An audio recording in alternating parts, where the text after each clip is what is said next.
Everybody's got a price for the $1 Million Man. Who's that kid? Nick.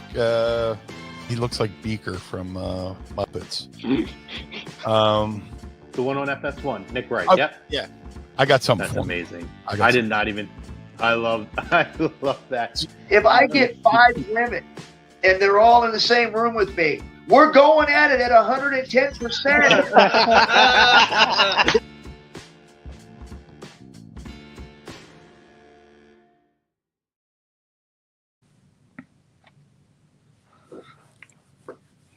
What's going on, everybody? Lazy Booking Podcast back on its regularly scheduled night and time. Coming at you for Niche Night. We're here first. Flyers Talk A2D comes at you later tonight. We're here to kick off Niche Night. As usual, I'm your host, Chrome, joined by my co-host, Eric Archer. What's up, brother? What's happening, Chrome? Ready to talk some Wrestlepalooza? Oh, yeah. I mean, a lot to talk about. We're coming off of I would say a very eventful Wrestlepalooza, to say the least. We're going to crack into that momentarily, but first and foremost, pay some bills and show some love to our doctor, Dr. Paul Vidal, at Specialized Physical Therapy. Physical locations in Burlington and Cherry Hill, New Jersey. You can find them on the web at specializedphysicaltherapy.com. Any aches, pains, brand new, or any long-standing physical ailments that you have, please contact his award-winning team. They'll set you up, take a look at you, and get you on a program to get you back feeling better than ever. Hey, brother, lots to talk about. We have been debating this.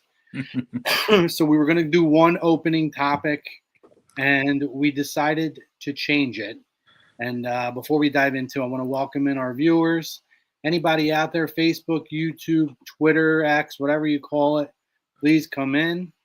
Come on in. Drop in like our buddy Rob Povey here. Hey, Rob. Say hello. Drop your comments in. And while you're at it, give us a share, give us a like, give us a follow. Yeah, this should be fun. This should be a good show. I think it's going to be very collaborative as well. I think the viewers, hopefully we see some new faces and get some feedback, because I think there's a lot of different opinions about what we saw over the weekend. Yeah. Well, let's dive in, man. Let's get head first into it. Our opening topic, brought to you by SpecializedPhysicalTherapy.com, comes to us. And listen, we've been debating. We were going to do, did the show fall short? Was it a success? But ultimately, I think from us debriefing and getting together to try and come up with a show criteria, this question seemed to be we're on two opposite ends of this. So I'd say when we're agree to disagree radio, A2D, it's best to lean into it. So let's have this conversation.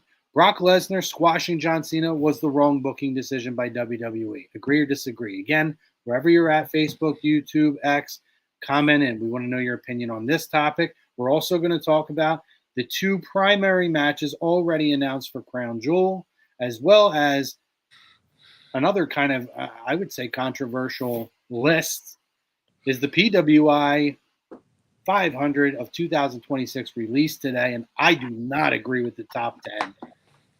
There's a number of things on there I don't agree with. So we'll dive into that towards the end of the show, but let's get into Crown Jewel. Let's get into Wrestlepalooza. And Eric, I'm going to let you kick this one off, buddy. Agree or disagree that this was the wrong booking decision by WWE? as of today, September 23rd, 2025, this is a very mind-boggling booking decision on in my view. No, as of today, stand on business. If you're in, you're in. I'm going to go all in. I'm going to put the cards, I'm going to put the chips out there, and I'm going to agree that this booking decision is wrong. And it goes back to this whole John Cena run, right? He announced he was done as of December this year. And we got some really interesting moments throughout this run where he was the runner-up in the Royal Rumble. He goes and says, I'm gonna go ahead and announce that I'm going to be in the Elimination Chamber because I feel like I deserve to be in the Elimination Chamber. and he wins the Elimination Chamber for Cody Rhodes, his opponent at WrestleMania, to come out. And we're thinking that Cody Rhodes is possibly going to sell his soul to The Rock, and we find out that he told him to go somewhere, and John Cena goes in, kicks him in the mommy daddy button, and here goes the John Cena heel run that everybody's been waiting for about 10 years, I would say. Let me tell you, from that point on, it's been very, very convoluted and very confusing. And I wouldn't say that that's John Cena's fault. I don't think we're ever going to know what happened as far as The Rock's involvement at WrestleMania is concerned. Bottom line was it fell flat. The heel turn fell flat, very below expectations. And I think WWE as a whole missed out on the opportunity to really dig into that heel run. And Cena didn't really change a whole lot in his persona. He kind of backed out on the fans and did all that. But at the end of the day, he was kind of the same guy. He didn't change. The only thing he changed was his entrance, really. And the fans decided to cling on to him. We got him turning face right before SummerSlam, and we got the best match of this run at SummerSlam. I think we can both agree with that.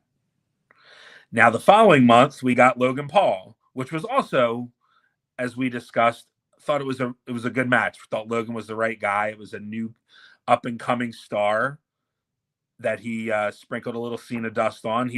Cena won the match, but Logan looked really strong. Now, backwards to SummerSlam, we see the return of Brock Lesnar. And we're thinking, all right, we're going to have this Brock Lesnar John Cena match during this run, which, we kind of debated, it's going to be we both agreed that it was going to be a marquee match. It was going to be a match that people are going to see whether you like Brock personally, you agree with him, agree or disagree with, how he lives his life and the decisions that he's made. That besides that, you kind of, that match was going to be something that people wanted to see. They put that as part of this Wrestlepalooza, the first event on ESPN. And what do? Now, Cena got a couple licks in, but I would say this wasn't a complete squash, but it was a domination of Brock Lesnar on John Cena. We talked about this a few months ago when they were fiddling with, this whole face heel run and how good it was. And we said that we didn't want to see him losing all these matches. And he goes out and loses this match to Brock Lesnar. Unless there's something future plans that we don't know about, is there going to be a return match? I feel like this booking decision right now is just got a lot of questions that haven't been answered yet. And right now, I don't feel like it was the right decision to be made, especially now you come out of this, no mention of the match at all. And now he's out challenging AJ Styles on X. So to me, it's like, what are we doing here? What are we doing? Is there going to be a return match? Is he going to just don't know what's going on? And I wouldn't say this is John Cena's fault at all, because clearly, I think it's clear as day he's not making the choices here. I think this is all Hunter and making these booking decisions, and I think they have bigger plans for Brock Lesnar, but unfortunately, it comes at the behest of this John Cena run, and I think this makes this run even more convoluted and confusing than what it was before. Yeah, I couldn't disagree with you more. Okay. First and foremost, I guess I'm gonna start backwards because the last couple comments you made there. We watch WWE Unreal. We hear them talk about John Cena. Okay. John may not be the creative drive behind anything, but nothing goes by without John Cena clearing it. He's got that kind of swagger and pull with his company. He's like a quarterback when they're going out and making an acquisition. When you're a franchise quarterback like Aaron Rodgers in his prime, Tom Brady, the organization goes to them to make sure, hey, before we pull the trigger on this, are you good with this? They have say in the room. They have a seat at the table. So there's no way, shape, or form that John Cena is not at the least on board with everything. Okay? That's first and foremost. Secondly, I think we're overthinking it a little bit. I agree. We did have a conversation. But here's the thing. It's not that John Cena can't lose. We said we don't want to see him lose. And part of the reason is because of previous booking, to be fair. Because we watched him lose to Theory 100 times. We watched him lose to get squashed by Solo Sikoa. I mean, we watched him do the job and do the honors and do the duties for a couple of years. So it did make this final run feel like it wasn't a nostalgia where we wanted to see him come out and do the Jimmy Dugan that we talked about and tip his little cap and, scratch his nuts and get his paycheck. We wanted to see him. If we're going to do this run, we want a John Cena run. So I'm not debating you on the success or not of the heel turn. Something was weird about that. There's wires crossed that, as you said, there may be a time or a place or a day where somebody sits down and gives an interview or somebody writes a book on what actually went down behind the scenes. I don't think we're going to learn it anytime soon. I don't think we're going to get a makeup out of this. It is what it is. And they pulled the trigger. They busted the glass in case of emergency. And they went back to, honestly, the John Cena that we hoped we would get at the end. And in fairness to them, whether the heel run went as long as we thought it would, or it went the way that we thought it would, and we talked about this from jump, Eric, I felt that the heel run was going to be done right after SummerSlam. So, that's essentially what happened. So I got the time frame I thought. I'm getting the time frame of the John Cena that I want to see. Hustle, loyalty, and respect, and everything else that comes with it. Now, we went up and down all kinds of things here, right? We talked about Undertaker's streak, and did Brock need to be the guy who broke that streak? To me, John Cena doesn't get hurt by this, okay? I don't think this is the end of it. Now, whether he's the final opponent at Saturday night's main event, we've heard him, we've heard Gunther, we've heard a couple different names thrown out. Maybe that's the ultimate destination, which I think if that ends up being the case, you'll be satisfied with that. And I know we discussed that. Yeah, it's just kind of, I think, and we said last week, we kind of thought that Lesnar was going to dominate this match.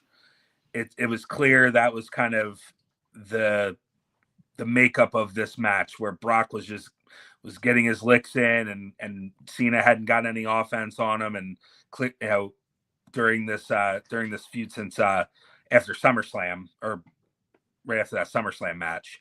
So it was kind of clear that was probably going to be the makeup of the match, was going to be that Lesnar would dominate. And I think Cena pulling out a win and then Lesnar getting his licks in after would have probably done the same thing. If as far as continuing, whatever they plan on doing, keeping Lesnar, strong and getting Cena that win. Now, if the payoff is indeed going to be, I know you think maybe War Games, and that could be it. Absolutely. I can absolutely see that. You see that with, Lesnar now aligning himself back with Paul Heyman. So that kind of, painting that, connecting the dots, where that could be one team at War Games, and on the other side could be Cena with a group of baby faces. So that could be it. There are a couple more appearances left, but I just feel like for this run, and I think it points to the fact that Brock Lesnar is probably going to be in the conversation, if not in the main event at WrestleMania, because if they're having him dominate Cena like this, it kind of points out kind of what they did at WrestleMania 30, where he ended the Undertaker streak and he went on to SummerSlam and he became the world champion. So that kind of picture, I can see that happening again, where Brock is this almighty, nobody's touching him, nobody's beating him, and he's going straight in, to the road, down the road into the road to WrestleMania. Right, but that gets to where I was going with this, right? So then we continue to move on with this here, right? So Brock hasn't been seen for a while, and this is something else that I don't think we were on the same page with. Maybe we just were. So my point I'm making with this, right? I made this statement to you off air that it is very clear that WWE utilized WrestlePalooza as a show to showcase the characters and the talent, right? So you saw what they did with the Usos and the opening and the presentation, right? And getting the crowd involved and showing their personalities. So Brock Lesnar is a guy who's an ass kicker. And he's a dominant force. He's a legitimate fighter, a legitimate badass. He's a former UFC world champion. And it was clear when you look at the beginning of that show when Hunter gives his opening statement, almost his mission statement, it's very clear that this whole thing was a way they were looking at it to present their talent and the characters that they have to try to bring in others. Now, whether or not it worked was, I think, where we were kind of maybe just crossing wires on what the conversation was about. Yeah. Because I was saying to you, I'm not saying that worked, but to say that wasn't the idea. So, which is why I understand why the match went as it did. I am 100% certain that John Cena is not just going to go out on his back and we're not going to hear anything about Cena and Lesnar again. Now, whether it's War Games or whether it's Saturday night's main event, I don't know. If I'm being 100% honest with you, the way it's looking to me, and you mentioned AJ Styles and the randomness, and we're going to get down to that in a few minutes, but the way this is looking to me is this was booked out, John Cena as a heel, right? But we got his greatest hits, but we got him in a way that was different because John Cena worked with, other than AJ, everybody else is a heel. I'm seeing this now as we've gotten that. Now they're utilizing this to set up War Games where you're going to get Brock with the Vision, and then I think somebody else could be added to the team, to where you end up seeing something along the lines of, if Cody's not in this match, then it stays at 4. Otherwise, I think you get Cena, Orton, Cody, AJ, Punk, certainly, to where they're going to give you almost a John Cena all-star tribute match without calling it that through War Games, as well as featuring 2 of their hottest young talents in Braun and Bronson with, a smorgasbord of talent, right? So I know we say, oh, we hate when they do things to event, but at the end of the day, their advancements, in hindsight, end up being like, okay, that did work because of this. So I'm not going to react to WrestlePalooza and that result. I think like Cena can take a squash from Brock. The reality is it is, because then there is a realistic aspect of John Cena is 40-something years old and Brock Lesnar is still a badass. So the reality is a big man like that probably could kick his ass pretty hard like that if he's a legitimate trained fighter, right? So we talk about legitimacy and everything and this and that. I thought it came off very real. And you have to represent your guy, even if it is the same presentation.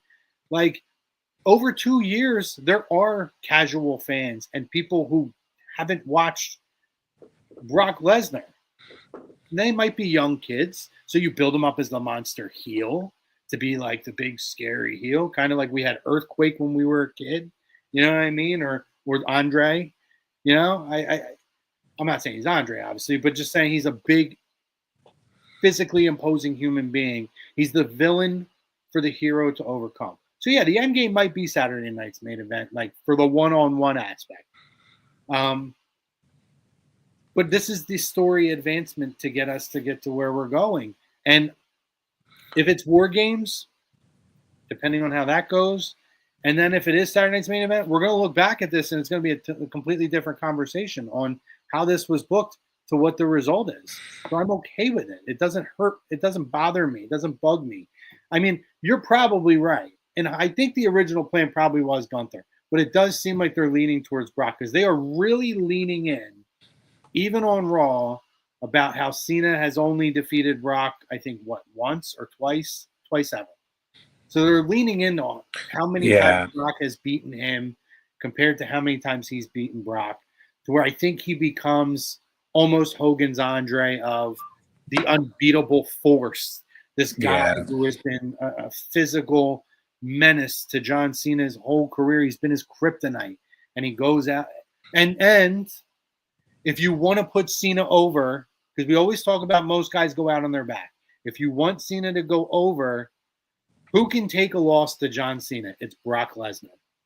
And it doesn't hurt him going forward because Brock Lesnar got the monster win beforehand to go into it. So I think it benefits both characters. So I'm looking at this in a totally different perspective when I say I think this was the right decision. We didn't think it was going to happen. We thought Cena – I thought this match was going to go as it did, but I thought Cena would somehow find a way to overcome. And he didn't. But with what I believe in the seeds that are dropped, Eric, I believe this is where we're headed.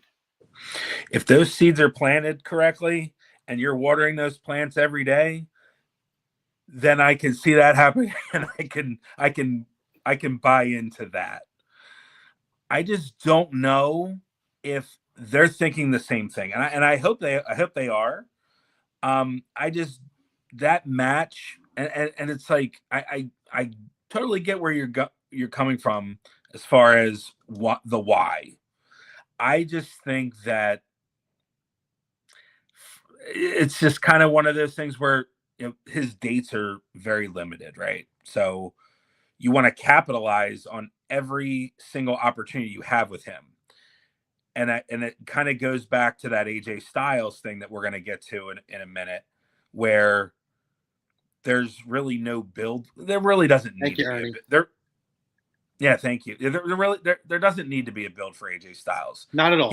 People have been asking for it for a while. So I like the strategy of utilizing social media. Hey, I don't have any dates between now and Crown Jewel. So what am I going to do? I'm going to post it on social media and get viral and get 2 million people to look at it. That was great. I just don't want that to be the end for Brock Lesnar and John Cena. I think that's where if the plan is War Games or Saturday Night's Main Event, it makes sense. I just went back and I rewatched WrestleMania 40 Behind the Curtain, WrestleMania XL Behind the Curtain. Mm-hmm. And just rewatching how that whole thing went down with, going out there and let's test the waters. With Rock going out and making that statement, should I sit at the head of the table and whatnot. Mm-hmm. And it feels like lesson learned. This Cena seed that was dropped on his Twitter or X was, let's put it out there. I mentioned it in a promo and it got a little bit of juice. Now let's put it out there. And I think it caught such a wildfire that immediately they were like, there it is. Yeah. And it worked. Presto, you've got your match at Crown Jewel with John doesn't need to be present for AJ because their video packages, by the way, are so unbelievable, right? They could make, Maxine versus Piper Niven look like a WrestleMania main event with the way they run a package, right? Yeah. So they could literally do almost similar to what they did with Brock and Cena and go through the history of these guys and week by week show a little bit. Yeah. Like, one last time. However, I would promote it that way. Two of the greatest wrestlers of all time, of their generations, one last time. A rivalry renewed. However you want to do it. Yeah. And the fact that this was John Cena's last great feud, because he shortly after this kind of scaled back and started going part-time, then he would be away for a year. It just gives there's a lot of juice to squeeze out of this, to where they really don't need, and that's the other point, right, Eric? At this point, I know we want like things to be booked a certain way, but because John Cena has 4 or 5 dates left, whatever it is, you have to be creative with the end of this. You have to be able to promote this without him being there. And AJ Styles versus John Cena does not need John Cena to be there. It doesn't even need a reason to happen. It's Nick loves AEW, our buddy Nick. This is literally we're giving you this because this is a great wrestling match between two guys that are two of the biggest names in the world. That's it. That's all we need. Yep. And I think a lot of the audience to WWE probably may not have even seen this feud. And hopefully, and I would think WWE Vault has done such an amazing job. I wouldn't be surprised if their matches on there now, if not during this next few weeks. But like you said, those video packages with Brock and Cena were really well done, and I would expect them to do the same thing. And I'm sure AJ is going to come out and cut a promo, going to beat up John Cena. I can't wait. It's going to be great. And the Australian crowd is going to be jacked, and they're going to do that AJ Styles, and then the scene, like the crowd itself is going to be electric for that match, and I can't wait to see it. It's going to be great. And listen, early prediction, I guess, but I think Brock shows up. I don't know that he necessarily interferes, but I think this becomes a clean match, because I think that's what people want, and I think they know that. And then it becomes one of those like handshake hugs at the end, feel good moment, broken up by Brock, and that can set up the justification of AJ being on John Cena's War Games team. That's a possibility.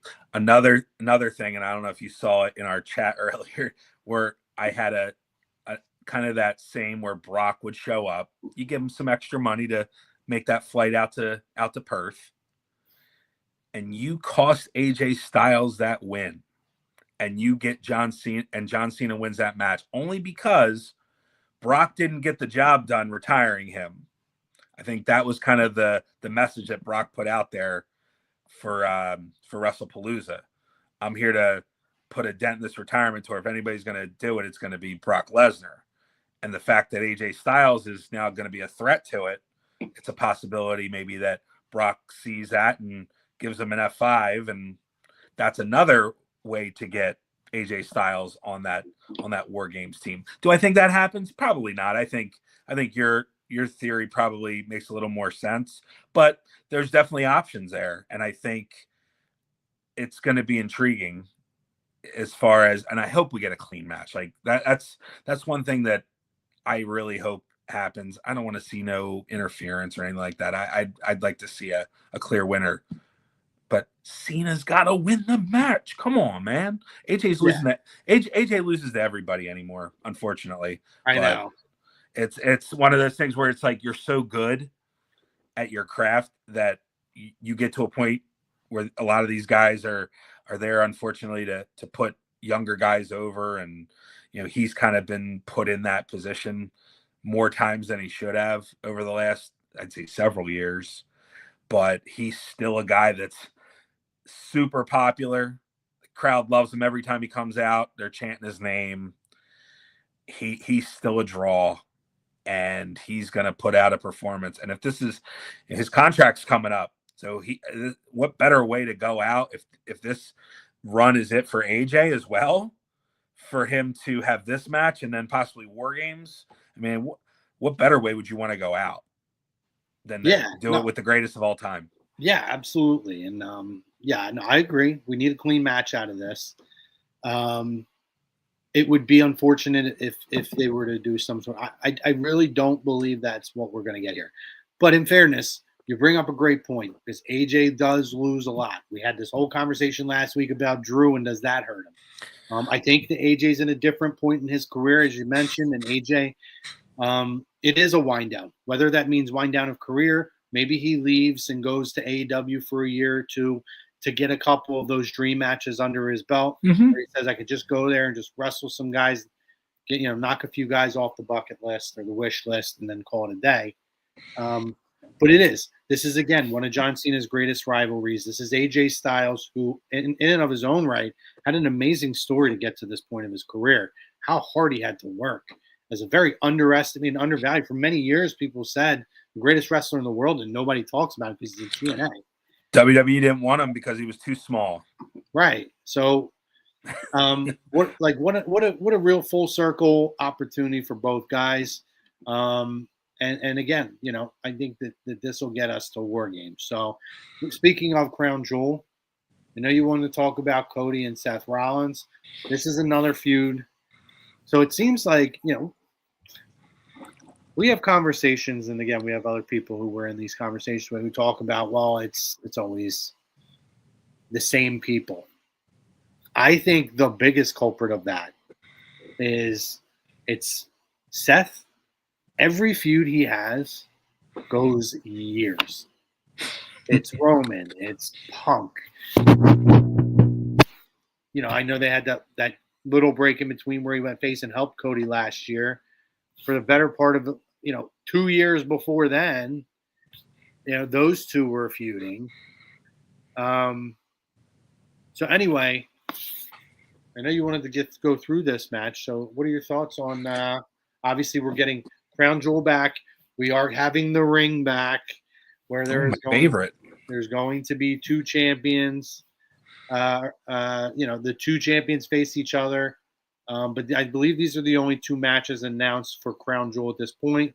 Obviously, Stephanie Vaquer is waiting for her challenger, although she's also got to face either Nia or Jade Cargill after they have their number one contenders match. But what are your thoughts on a rivalry renewed? I did like the promo on Raw, by the way. Yes. Very, very, very good. Excellent. So what are your thoughts on, yet another chapter in the Cody Seth story? Yeah, I'm really excited for this match. Now, to your point, we've seen this match I think they said 3 times. I thought it was 2. I guess, yeah, it's been 3 matches, and I know Cody has won all 3. And you had Mania. So you had Mania, you had Hell in a Cell, and apparently there was one more somewhere. That they're putting that in their promo, but we may have to look that up. Yeah. But either way, Cody's got the edge on Seth right now, and I love how they brought that up, and I love that they didn't make what happened at WrestleMania 40 like they brought it up, which was nice. They didn't insult anybody's intelligence, which wrestling can get away with insulting people's intelligence from time to time.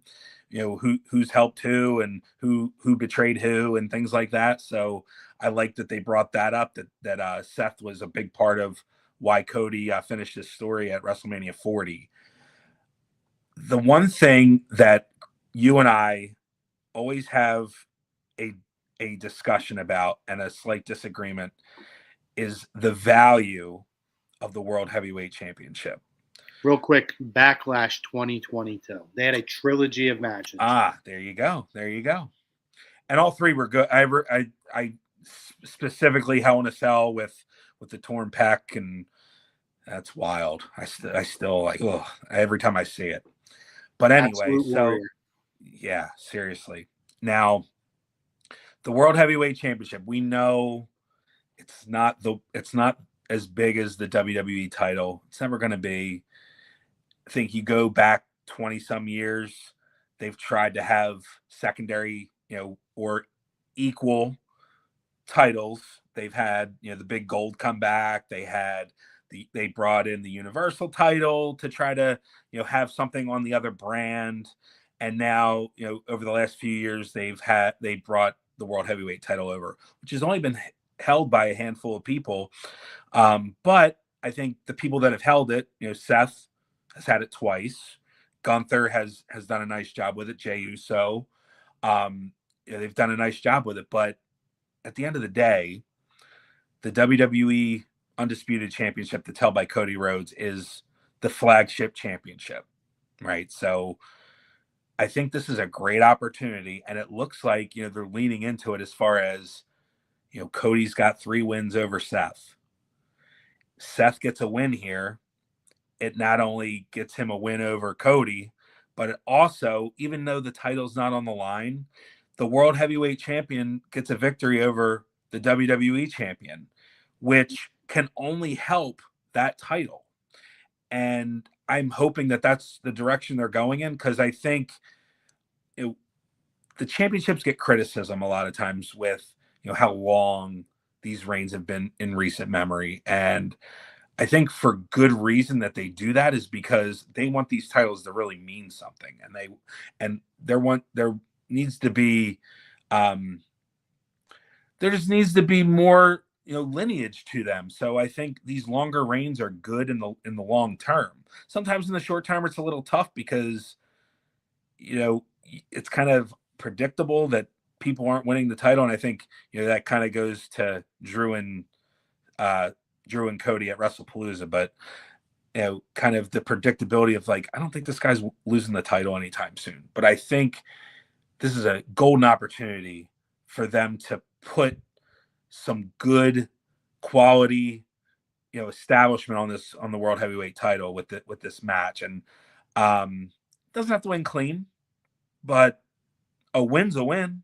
And he can go out and brag, "Hey, the World Heavyweight Champion! Yeah, this is the and then he can sell it because he's Seth freaking Rollins for a reason. He knows how to do it and knows how to get under people's skin, and he'll make it. He'll be talking about that for months. That he beat the world. I'm the real champion. I mean, it's right there for them for the taking. So hopefully they take advantage of it. Oh yeah, I mean, when you brought this topic up, you thought we were going to have varying or differing opinions. I couldn't agree with you more. I think you have to have Seth Rollins win this match for every reason that you gave, because Cody has had his day in this feud, and that's not to say that he won't going forward, but the opportunity to continue Seth's momentum. I do think Cody's the number one guy. Yeah, he is what he is, and we'll get into PWI 500. But spoiler alert, Cody's number one, right? The opportunity to advance this title and its meaning and its stature within professional wrestling is massive. And I said it from day one, and I'll say it again. I said this to everybody that we know. I said it on other A2B wrestling shows. Seth Rollins was the perfect guy to start with this title. And every time he has held the World Heavyweight title, it has felt important. And I think that's important. It's a key factor to point out here that Seth, there are other people that held this title where you felt like it was modest. It was a true secondary title along the lines of a U.S. title or an Intercontinental title. When Seth Rollins holds this title, and it's happened every time he has, it feels on the same level as the WWE Championship. So for him to go and get a win over Cody Rhodes, and similar to what MJF does, walk around with that ring, wear it to the ring, flaunt it to the camera, bring it up in every promo. It's priceless. It just opens up a whole bunch of possibilities. So I'm with you on this, brother. You get no pushback from me. I think the difference was kind of the secondary, feeling like the world title secondary. Like it should throw a light on for myself. Go ahead. Okay, it shouldn't feel secondary. And I think you're right. The guy for that title, the person holding it makes that title versus sometimes, the title makes the person. I think in this instance, the person is making the title, and he makes it more valuable the longer he has it. And whoever winds up taking it from him, the title will mean as much as it does because of Seth Rollins. Got our boy Rowan here. I think it's pretty clear they're going to milk Seth Punk title until WrestleMania Night 1. I was hoping Punk would get the big WrestleMania match with Cody for the WrestleMania for WWE strap, but I can't see that happening now. No, I think, again, maybe I'm in the minority of this. We know others that disagree, but I have felt, that circumstances changed last year and they weren't able to go to here.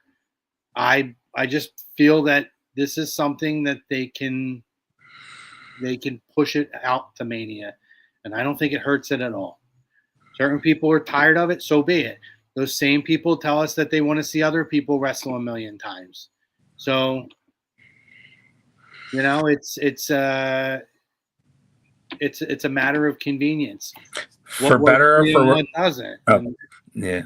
For better or for worse, right now there's really nobody else that's really set up to take that spot, to be that number one contender, and except for Punk. I mean, if you look at Raw right now, Jey Uso, LA Knight, you got Jimmy involved, and you got Division. They're kind of doing their thing, while Seth is doing his thing with Cody. And then after that, it's probably going to go to War Games.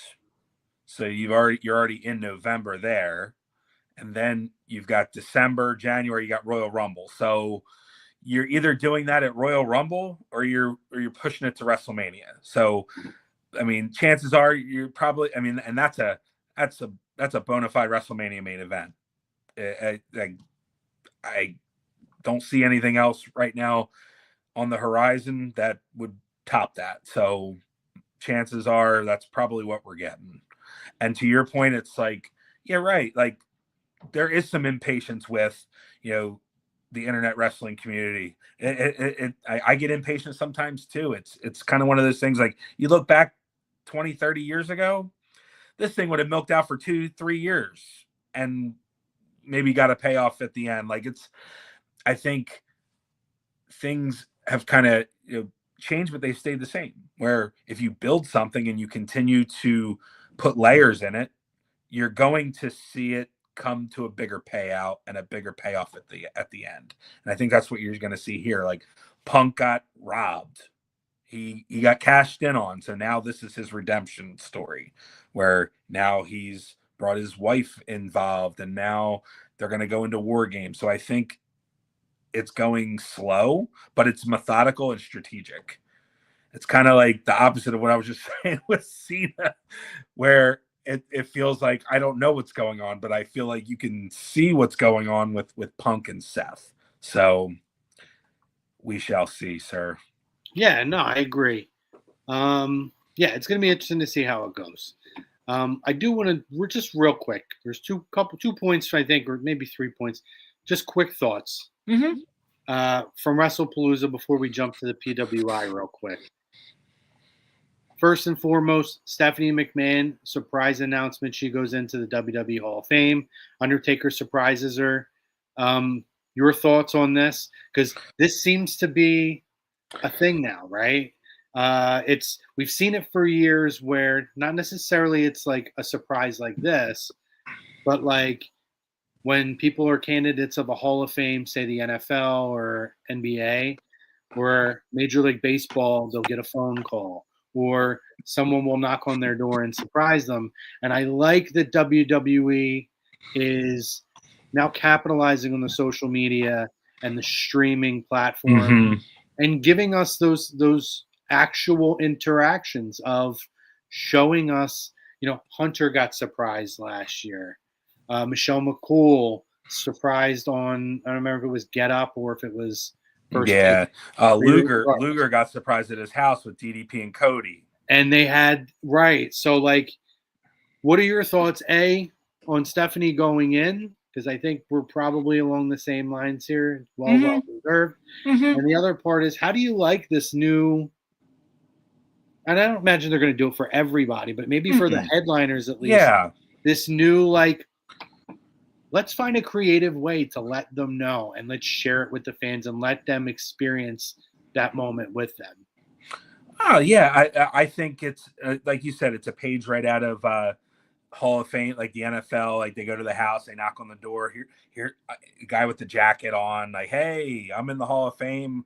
I'm gonna bring you in. I'm gonna I want to welcome you to the class. Yeah, welcome you to the group, which is really cool.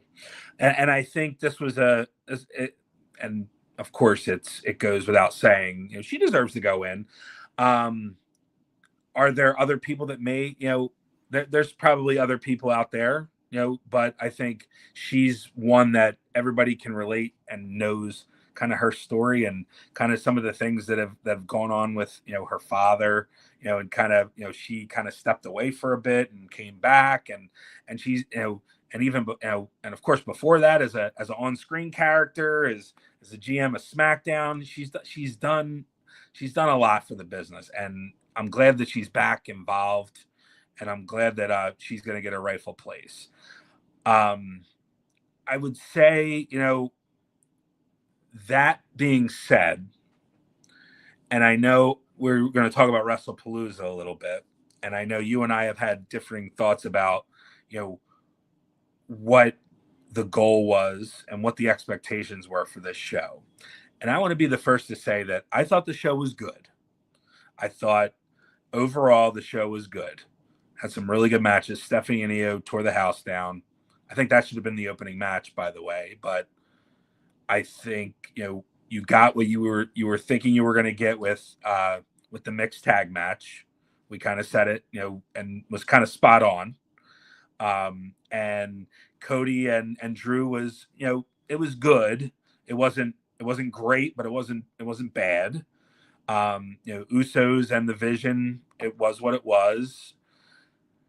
And like I said last week, I really thought that there was going to be more to the surprise element. Yeah, we got that. We got Stephanie and Taker. Cool, great. Like that's all well and good. We got Pat McAfee, which everybody and their mom knew. If you were watching the Pat McAfee show, if you saw him on social media and you knew where the venue was, you knew, yeah, I mean, it's you Indianapolis. Knew Pat McAfee was going to be. He's not missing a show in Indianapolis. Foregone conclusion. Let's go. But I just expected, and maybe because my expectations were so high because of ESPN, I just think that they missed an opportunity to just have. I don't even know what they would have. Like, have some legends, have some, you know. I love the video package at the beginning. That was really good. But it was just missing something to me. And for somebody like myself and for like you, Chrome, we're gonna watch it. And if we had to pay $29.99, we were gonna pull out our credit cards and pay for the show. Because we do this. One, we do the podcast. Two, because we're big wrestling fans. We're gonna watch it either way. But if the goal was to get a new audience, if the goal is to get new viewers to sign up for this platform, and I'm sure ESPN has been building this on their bottom screen, saying, "Hey, download the app. We got unlimited." And I'm sure people signed up to watch college football. I'm sure that I know there's some like camera views and things like that, different interactive things that I'm, you know, if I haven't signed up for it yet, but I'm hearing these things. So I used a VPN to watch Wrestlepalooza and it worked out pretty well. But if WWE TKO was expecting to get a different audience for this show, I think they are sadly mistaken. I just don't see people that aren't in the bubble of watching wrestling paying $29.99 to just watch wrestling. Now, if they're watching football, if they got the platform to watch football, they're watching football. They're not watching wrestling. So I just have a hard time trying to decipher where WWE thinks that they're getting this extra audience from. If anything, you might be losing audience because people may be paying $29.99 and may not be able to do it.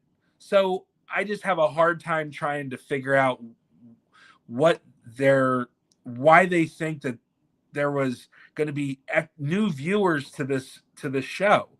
The casual fan the fan that's watching every Monday and Friday and watching the shows and watching all the PLEs, they're probably tuning in, most of them, but I just don't see where they're getting this other audience from. It's kind of hard for me to figure it out, but the show was good. I just think WWE somewhere, I don't think that one, and another thing too, I don't think the platform was promoted as well as it could have. Yeah, they did a little last ditch effort with R-Truth, and and they definitely tried on SmackDown, but I think it's still confusing to people. I mean, I don't know.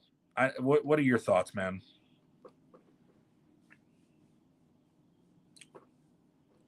Oh, you're muted.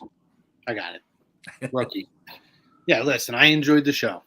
Okay, I did enjoy the show. I thought match-wise, it was about what I expected. Yeah. And for me to go in and for, obviously what we talked about last week, for them to hit the expectation of essentially almost every match that I had in mind, tells me, to me, that was what would make it a successful story or a successful show. So I did enjoy the show. I felt that I think the criticism is the wrestling fan mindset of, we expected a bigger show because of this new platform, and we've seen what they've done on Netflix when they made it premiere on the Netflix. And all you heard all week was Triple H saying, we're going to have all these surprises, and all. It's like, so I don't remember him saying that way. All these surprises. I remember him saying you're going to see great matches and surprises. I don't remember him saying like I didn't go in thinking we're going to get like 2 returns and no, but Cody's going to drop the title. Although WrestleOps did report that Cody and Orton presented to drop the title. So I saw that. Yeah, quick note for everybody here: WrestleOps, which is a pretty good wrestling media outlet, yes, had 2 reports that Cena, as of the morning of WrestlePalooza, Cena was originally booked to defeat Brock Lesnar, and then it got changed last minute. Just a little crumb, little food for thought. And then obviously the other, which was more surprising, was Cody and Randy Orton themselves went to creative with they pushed for it. And it's so funny because it comes off of the heels of what we talked about last week, Eric, where we talked about Drew and the losses in big matches. But Cody, the champion himself, pushed for Drew to who was it to cost him? It was Orton was going to accidentally cost Cody the title. And then McIntyre was going to win the title. Yeah. So, interesting point. Yes, I think in terms of the shock factor, that would have been a game changer. However, we didn't get that, obviously. And I do believe overall show was good.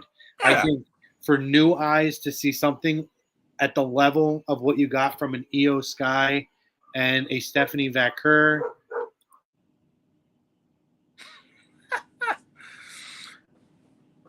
Io Sky and Stephanie Vaquer are good now. Yeah. Oh, okay. And then I think you got a bit of everything. So again, it depends on how you look at it. Now, ESPN themselves were a little critical of the show. They also think their person he grades their shows all the time. He's a little bit of a mark. So it's not like, you know what, that's fair. It actually, it makes I appreciate the honesty. Correct. It's not like, A+, baby. Correct. You're getting an honest opinion on it, right? Now, that being said, I think it depends on what do you look at as a success. I started the show talking about how WWE, I think, wanted to present all aspects of their business to try to display and showcase what WWE is. And part of that is We have the monsters like a Brock Lesnar. We have the legends like a John Cena. We have two young, incredibly athletic, up in the conversation of men or women best wrestlers in the world, world-class female wrestlers to promote women. And I think Stephanie ties into that because Stephanie was such a big, important piece to the women's revolution, evolution, whatever you call it. Yeah. And that too is one of, the thing with Stephanie is there's more, the in-ring alone maybe could be borderline, but I think she was such an important part of so many major storylines with every top name. And of course she's a McMahon, but it's not just that. It's she like did well in her presentation and acting. And, I think that's deserving enough. But then when you look at the behind the scenes, the charity work, how hard she pushed for women to advance in this business, I think it's a very well deserved. But they're able to showcase that. They get the legend, The Undertaker, on there, just because you get that, right? Because you get to showcase one of your legends. Then you get the big return, which is something that happens in wrestling. So now you get the returning star, first time after 10 years. There were just so many storylines and things going on. Then you get, you show them that there can be a violent, hardcore aspect to things. They really put out a buffet of what everything is. And that to me is why I didn't have an issue with how the show was. Listen, I think this show, and Hunter admitted that basically ESPN had them under the gun to put something out there because they wanted to speed this up. We talked about it. You brought it up last week. I mean, hell, even with the name, they did it as an homage to ECW, but they also didn't have much time to think of a different name, right? Right. So I think all of this was put together in a short period of time, and how can we present our product and show as many aspects of it as we can on a grand scale. Because listen, the rest of the shows they're getting are all top-notch shows. They're getting every major pay-per-view they have. So if we're expecting that Mania and SummerSlam and Royal Rumble are going to be this quality, then we have a problem. But for a PLE, and I think too, you don't want your first show on ESPN being Survivor Series or WrestleMania or Royal Rumble, because if there's an issue, whether it's with the streaming, I mean, we saw Netflix when they put out Jake Paul and Mike Tyson, absolute catastrophe of trying to get through the first 5 rounds of that. It kicked you out every 2 seconds. Yeah. For the whole time. There's an opportunity too for them to not give away the shop, put out a good show, a really good show, display all the aspects of their business, and come out. So again, maybe I'm overthinking it. I really don't think that I am. I think it's common sense that that's what the mission was when you heard Hunter talk, and understanding they were in a very short leash and time frame to get this out. Like I said, it was a good show. Like I am not arguing that fact. That I thought it was better than a C show. I would have gave it B minus maybe. I say B. Yeah. We're right on part there. But real quick, like I would just say the last thing I want to say is you said new audience, and that's the key. Did they get any new audience? And I don't know if we're ever going to know. I mean, I'm sure ESPN will come out with, hopefully come out with some like, hey, we've got X amount of subscribers. I don't know how much we're going to find out. Like, we don't get a lot from Netflix either, so it's kind of hard to gauge. But I think the key is, did you get the audience that you were expecting? And if you did, great, it's a success. But I just find it very tough to believe that they got anybody new as far as viewers are concerned with this, especially how some cable providers had it, some didn't. Some people had it on Netflix and overseas. Some people getting VPN. Some people then had to pay $29.99 because they thought they had it in a bundle with Hulu and Disney Plus and No, it was just very, very tough for the consumer to try to find it. And we said that last week, where are people going to be able to locate it, and are they going to be able to tune in? And hopefully that's the case. But Listen, I just find it hard to believe, like, anybody, like, just because of that, did they get anybody new? And that's a hard thing to know. listen, it wasn't Money in the Bank. It wasn't Royal Rumble. No, but it was good. But it was above Saturday night's main event, which is one of their bigger presented shows. And again, first time out the gate, you're not going to put one of your big time shows on there. I didn't have an issue with it. You're right. We're not going to really know if they got new people or not, particularly because a lot of people at this point are going to be upgrading. You don't know if it's because of wrestling or not. They're going to release streaming numbers at some point. So, honestly, I'm not overly concerned, because people thought, when WWE went to Peacock, people thought, are people going to follow them to Peacock? And guess what? They did. When they Peacock was a lot cheaper. But regardless, like, I don't know, a lot of people like commercial free on things, and I can tell you, like, you're talking $29.99, but you're getting Hulu, Disney Plus, and like, you're getting three things. You're essentially getting $10. But you're only getting it for a year, and then it goes to $40, and then it goes another $10. So right, but regardless, Eric, I pay so much for streaming services right now. I know. We're looking at if I'm just a WWE fan and, like, I don't care about Disney Plus, I don't care about Hulu, you're 100% right. But there is good programming on all of that stuff. Sure. Where it is a value package regardless, because it's essentially $9.99. I don't know if a consumer doesn't have that already and they have everything else, now they got to fork out another $30. If they don't have those items, well, then they have to make a decision and say, you know what? I've watched everything they have on Peacock. They put most of it now on the vault on YouTube anyway. I don't need Peacock. That'll save me the difference of the money to go and get. You know what I'm saying? It's just, I don't think that. I get the price point. I don't like it either. I don't like that I have to go to multiple. My thing is even the price point. It's that I have to go to multiple platforms for multiple. Yeah. That's what's annoying to me. Yep. I get Peacock for free. I think I upgraded for like $4 extra a month. So I pay like $4 a month for the unlimited, like for the commercial free. Yeah. I hate commercials. So I always pay for a top package. Yeah, I'll pay the extra too. I'm that way too.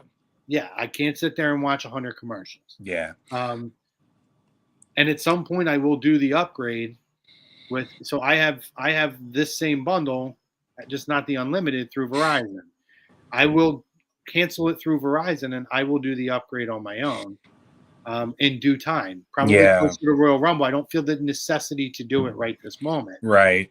I mean, I was impressed with the VPN myself. The only thing with the VPN is you can't watch it on TV. You got to watch it on a tablet or a smartphone and stuff like that. And who wants to do that? So, I mean, I'm hoping that I have YouTube. So hopefully, eventually, they will get a deal, and that'll be the end. But until then, it's like wait. Got a couple months. Hopefully, they'll figure it all out. Right. A couple comments in here. Yeah, I think it'll be fine. Yeah, there's Joey, my buddy Joey, ESPN writer gave you. Yep, we know Joey. Hey, Joey. Yeah, we don't agree. I think and if he thinks it's a C, that's his opinion, and we'll see what happens moving forward. Good on him. Yeah. And what else are you gonna say? Good on him. PWI. Yeah. So obviously, big news today. I can't believe it's already out. I feel like last year's was just released. I actually subscribed. I subscribed to Pro Wrestling Illustrated. I still get the physical copies of the magazine. That's awesome. I didn't even know they still made the physical copies. It's all color now. Like back in the day when we were kids. Oh, yeah. Theirs typically had some color and then some black and white. It's all color now. So I've subscribed for like 3 years. That's awesome. Maybe 4. I like the idea of having the physical magazine. I Yeah. miss WWF magazine. I have a number of WWF magazines. Yeah, I've got some somewhere too. I One of miss it. Yeah, true story, real quick. I went to the Berlin Farmers Market back when our old buddy on here, Matt Tremont, had a wrestling store there, and he would sell a lot of wrestling stuff. He had a wrestling store. He doesn't have any more, obviously. And he had like a bin with all WWF magazines. So I went in there. Wow. They were like $5, whatever. So I went in and I bought a couple of them. Go home, I start flipping through one, and it remember they had like the perforated edges from trading cards and stuff in there. Yeah. Yep. Well, it had one where it was like a bigger thing, signed by Sid. No way. Autographed Sid inside there. It was awesome. That's awesome. It was our first like big A2D lazy booking wrestling interview. Rest in peace to our old buddy Sid. Actually watched a little bit of that episode the other day. Good one. Tells some great stories. Awesome. I've been researching some of the old interviews in our archives, which, by the way, you guys can check out on A2D's YouTube, or Lazy Booking Podcast has its own YouTube as well, where you can go in. I don't have all of the interviews. I have 5 of the past interviews posted up there. Sid is one of them. But I'm going to eventually archive some of the old interviews, roundtables, and classic shows on there, along with our new shows, and just to have a quicker place to grab them if you don't have time to go and search for them. But awesome. On A2D's YouTube, you can find a whole bunch of stuff. Anyway, so, but yeah, so I do get the physical magazine. That's so cool. It feels like it just. So I think I'll probably get that one in the next week or so. So from what I read, this is it'll be in the December issue. Okay, so yeah, so you might have some time. Yeah. So a little bit about PWI. Those of you not familiar, Pro Wrestling Illustrated.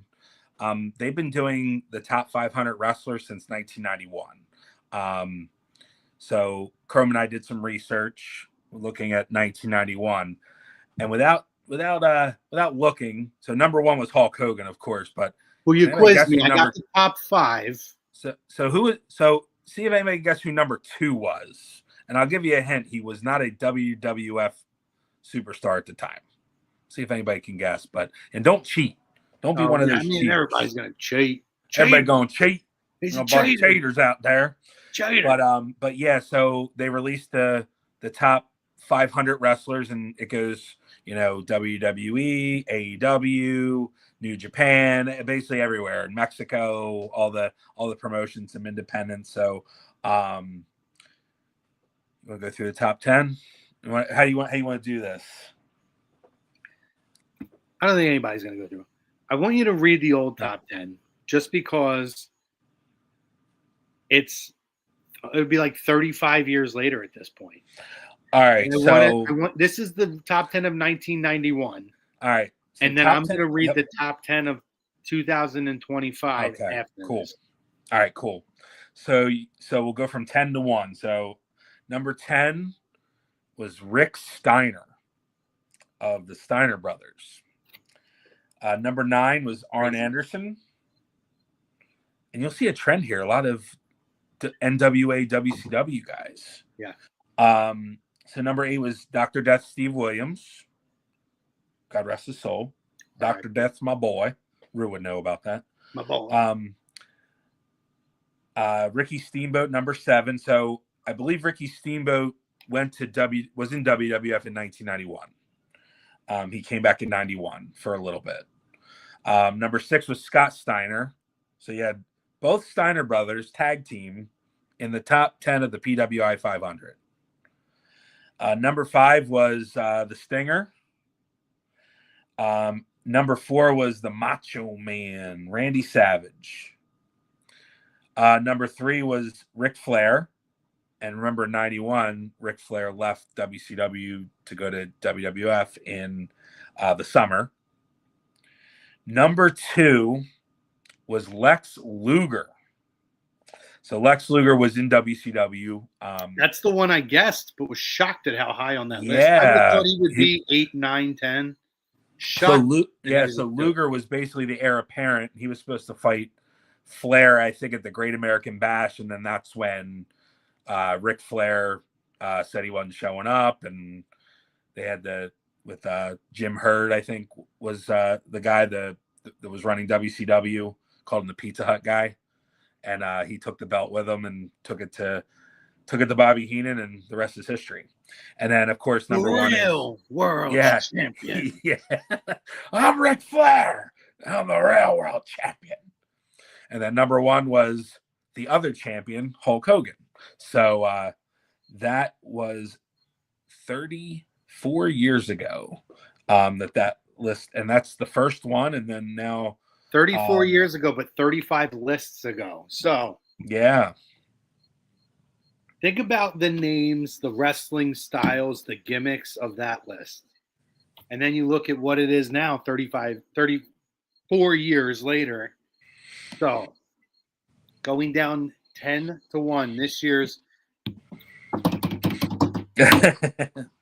top 10 of the PWI top 10. By the way, quick note, number 40 on that list also was a guest here on Lazy Booking 3 years ago. Now a WWE ID prospect, Marcus Mathers. Go back and check out that interview. So congratulations to him year over year. He actually made a social media post. Before I read this real quick, I want to read. So Marcus made a post about it, and he said, so he's been in it the last 4 years. Now, mind you, he's only 22. Started at 461, jumped to 360. Last year was 140, and this year he's number 40. So congratulations to Marcus. Congrats, man. That's great. Awesome. Always was a great kid, big wrestling fan, living his dream, potential future WWE superstar here, and he's made it to number 40 on the PWI Top 500. Number 10 is Will Ospreay of AEW. Number 9 is Mystico from CMLL. Number 8, Seth Rollins from WWE. Number 7, Swerve Strickland from AEW. Number 6, Jey Uso of WWE. Number 5, Hiroki Goto from NJPW. Number 4, Hangman Adam Page of AEW. Number 3, Gunther WWE. Number 2, Jon Moxley AEW. And number 1, the American Nightmare, Cody Rhodes. Your thoughts? So, I don't know a lot about Hiroki Goto. I have to take a look at him. I'm not sure about him, but I think Cody's deserving.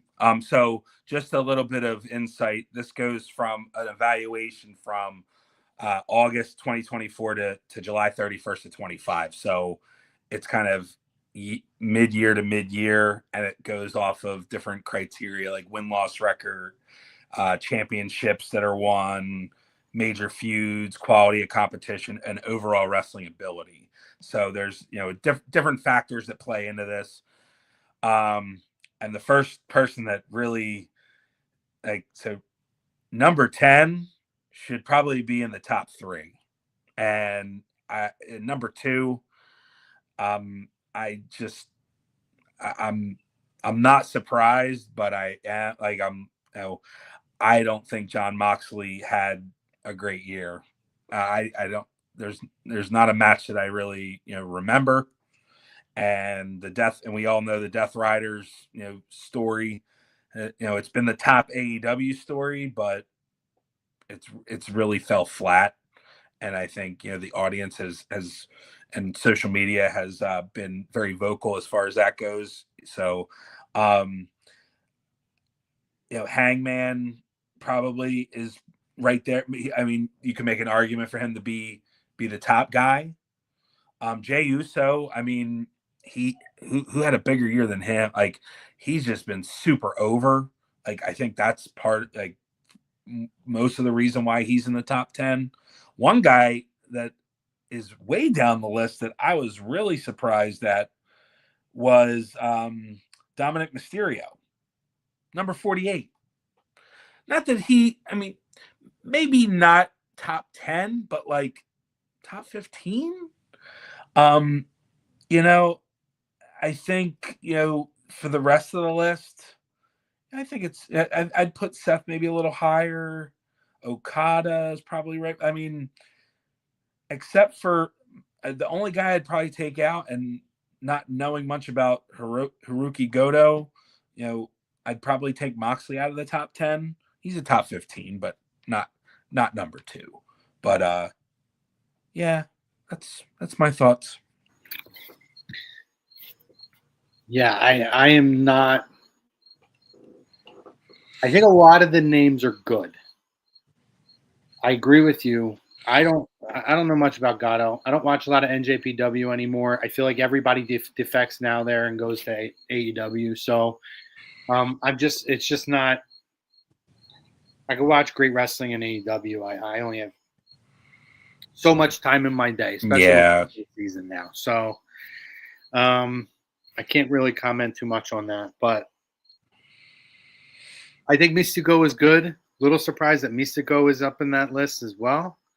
For fans who don't know, if I'm correct, I believe Mystico is the old Sin Cara, the original Sin Cara of WWE. I believe so, yeah. Which is insane to me because what a botch fest he was all those years. And he actually is tremendous to watch now. Yeah. But the growth for that man is wild. But anyway, I think Hangman's too low. Moxley, I don't think should even be on the list. I said this to you guys before in our private chat. I don't believe that you should be in a top 10 of a top 500 wrestling list because of booking decisions, because that's the only explanation that puts Jon Moxley, because this run was terrible. I think the first 3 months started good. When you thought that there was maybe like a past WWE faction type of deal, similar to NWO, with the reveal of like a Shane McMahon or somebody being behind this, right? Never got there, never happened. We put the title belt in a briefcase for almost a year, and you didn't say it. And that was just an awful storyline. I think every Jon Moxley match was a rinse and repeat. And when you constantly do the deathmatch shocking stuff, particularly on the WWE scale, it's different if you're like an indie deathmatch wrestler and that's what you want to do. But in his case, too much. Hold on one sec.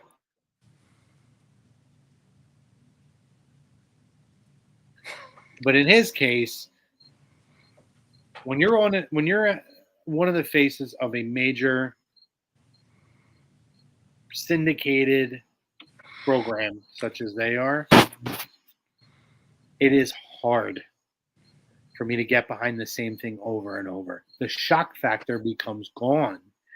Like, at least with Mick, he did different things and he pick and chose his moments. He didn't do all that same shit on Raw. As, like Moxley bleeds every freaking match he's in on Dynamite. Like, or Collision. It's the same shit every day. I don't think the character is that great now. I think it started hot but got really, really bad. So I don't understand his inclusion on there. I gave it earlier. I'm going to give you mine. I will take John Cena off of my list. I originally had John Cena on there for a couple of reasons that were already presented. Maybe not the greatest thing in the world in terms of how this is going. If you're going by the dates that they set up to the 31st of July, I still think he's a guy that I look at when I look at status. Biggest moment of the year. I don't care what anybody says, regardless of how the follow through ended up. John Cena's heel turn is the biggest moment of the year. Yeah. And he has had unbelievable match quality overall, minus the Brock match. So, and obviously the WrestleMania. I didn't mind the WrestleMania match. I get it was a slower style, but it was intended for the storytelling, and I liked it. But obviously the ending was what it was. But giving you my top 10, I'm going to remove John Cena at 10. I'm going to put Kyle Fletcher because I think Kyle Fletcher has an unbelievable year. You could argue maybe even an Okada, even though I think the Okada is a little bit of rinse and repeat as well. Match quality is through the roof, and you can't take it away from him. So, but I'm going to go Kyle Fletcher because I think Kyle Fletcher, from where this year started to where he ended up at the end of the year, is astronomical. You could make an argument that he should be the world champion for this company. I'm not even joking. I think, Yeah. or at least in the contendership for that. And then let me see here. It's like everybody's flight's taken off now. I had to do it outside that. Will Ospreay is my number 9. I think that Will has had a good year in terms of his matches. Great. I have not been a fan of the story. I know me and Nick beg to differ on this. I don't believe that he's been a heater for anything. I think he's played a supporting character. At the end of the day, all of that was about Swerve Strickland and Hangman Page and getting them to where they were.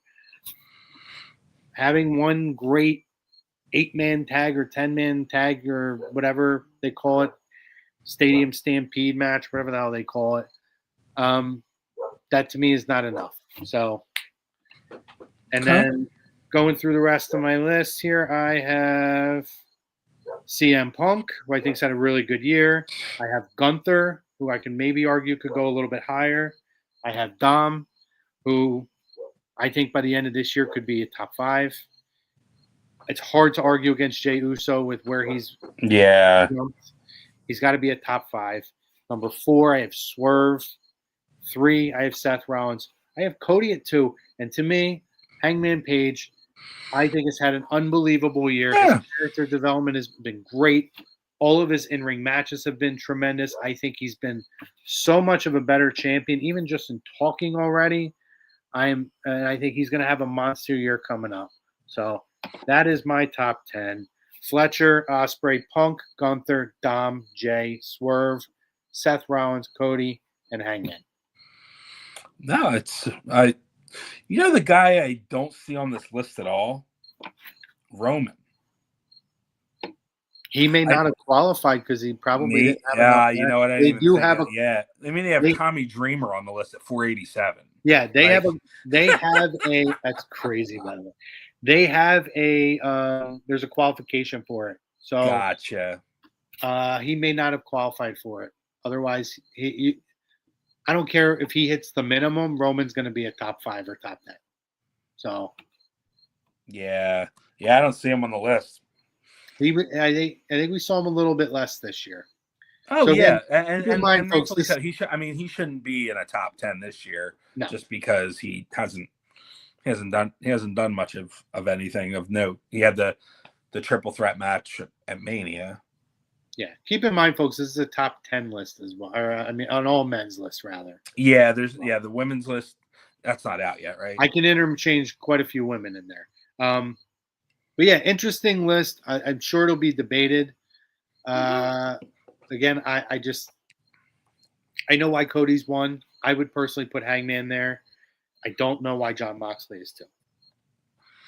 Like I said, I think you can interchange a couple guys. Like, I get why Cody's, and I agree. Hangman, despite some questionable booking from AEW, has come risen to the top. He delivers. So I think he should be 1 or 2. And Gunther, you can't argue his matches are usually strong. He's gotten better on the mic as well.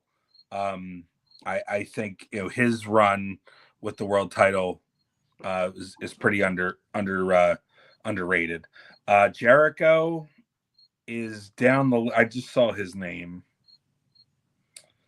He's number 54, right above Adam Cole, baby. Shocking, actually. Yeah. Anyway, anything else for the cause, Eric, before we sign off here, buddy? No, this was a good show, and we went a little more than we planned, but I think it was we had a lot of topics, and I think we hit them all really well, and hopefully everybody enjoyed. And we will we'll have stuff. I'm sure we'll have more to talk about next time. But yeah, that's it, man. It's a good show, and we shall see what happens coming up in the coming weeks leading up to Crown Jewel, baby. Yeah, it's going to be interesting. Stay tuned. Next week, I believe actually I have to talk to him. Might be our mini show because it's after the week nice. before. So I'll talk to him. It'll be either next week or the following week. So stay tuned for that. Make sure you guys follow A2D's social media pages. Follow Lazy Booking as well because we will post when that is going to be. I have to confirm with him. So make sure you guys are joining them and checking out with them. And make sure that you guys check us all out on Instagram as well, A2D at A2D Radio and at Lazy Booking Podcast. Obviously, you can find myself too and Eric. We have our handles up there at Heel Chrome and at Eric the Archer.